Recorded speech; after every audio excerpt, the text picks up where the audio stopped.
In this video, I'm going to talk about cost and production in the short run. It is chapter 9. So there are few basically concepts at the beginning of the chapter about the differences between the costs that we do have in economics and the costs that we only have in accounting. In economics, we have two different types of costs. Explicit costs and implicit costs. Explicit costs are those costs that you basically pay with dollar. They are your monetary costs, the money that you spend on raw materials, that you pay for the electricity bills, for gas, money that you pay to your workers. These are your explicit costs. We only have explicit costs. The only cost that we have in accounting is the explicit cost.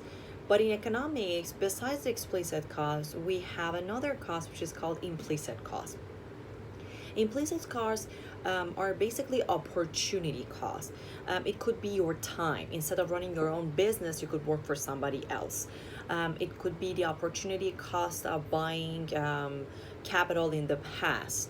So implicit costs are hard to measure, but it's important for businesses to know their implicit costs and from time to time to look into it and just make sure that they are not missing anything. And it's good for businesses from time to time to check out their economic profit, because economic profit, according to these costs that we have, is going to be different from accounting profit. Profit in general is revenue minus cost. So in accounting, we have only one cost. So accounting profit is revenue minus explicit cost. Economic profit will be smaller than accounting profit because it's revenue minus explicit cost minus implicit cost.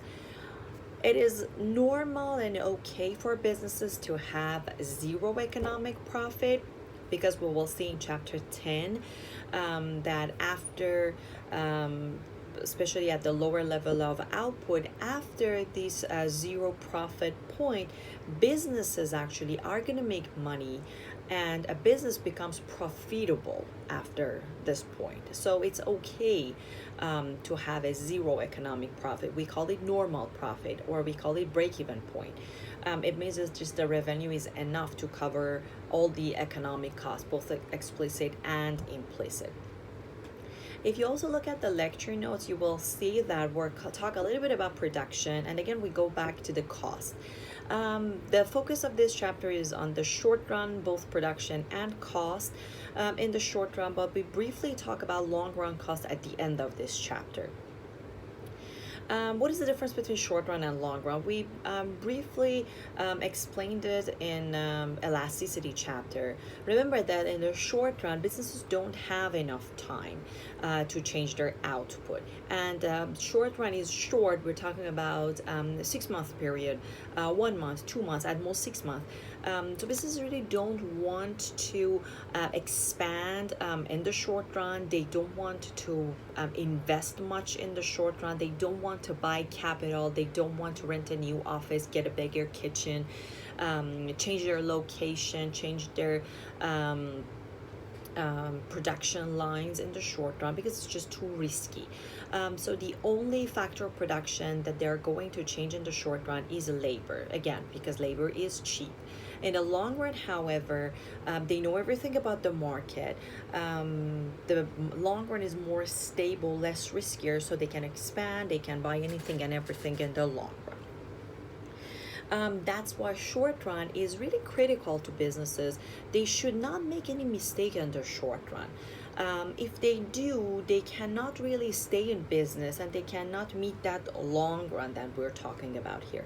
So the decisions that businesses make in the short run is very, very important, again, because of the level of risk in the short run. We're going to start with production.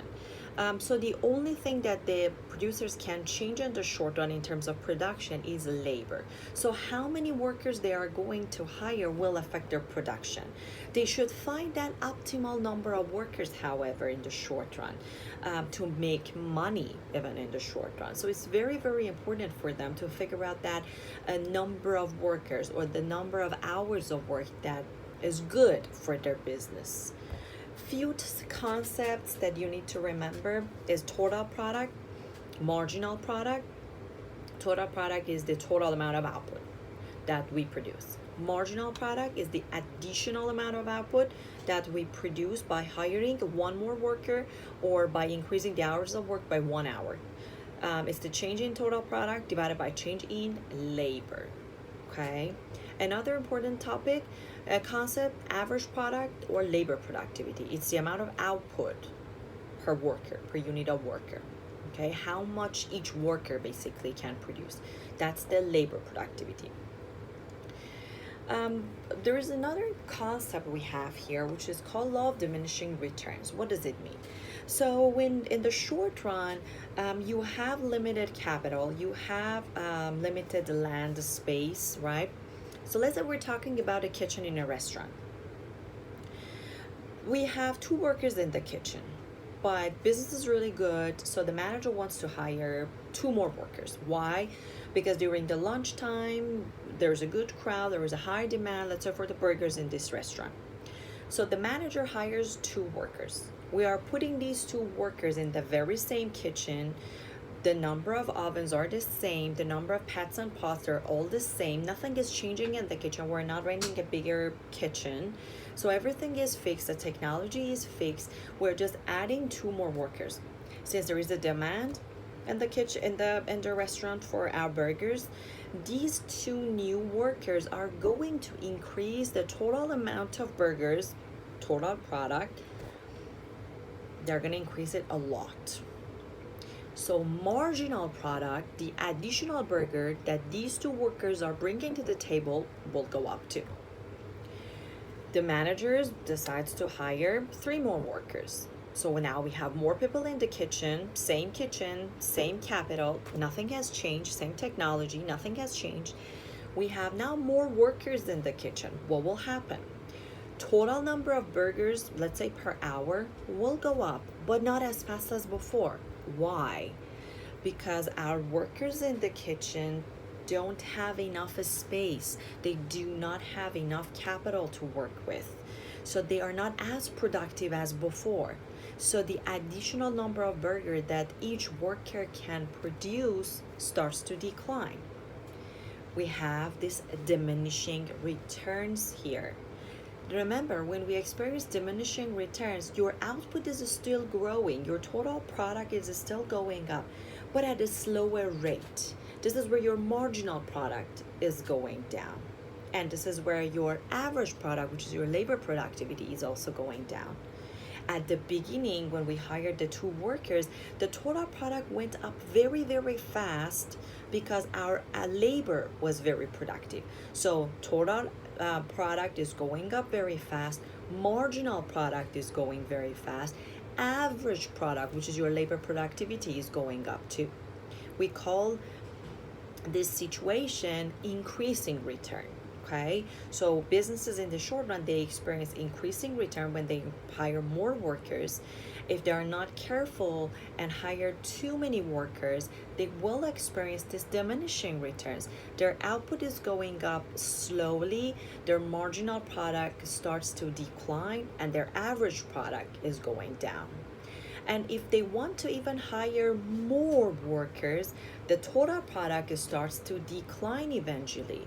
So the workers are not going to be productive. So the total number of burgers per hour starts to decline.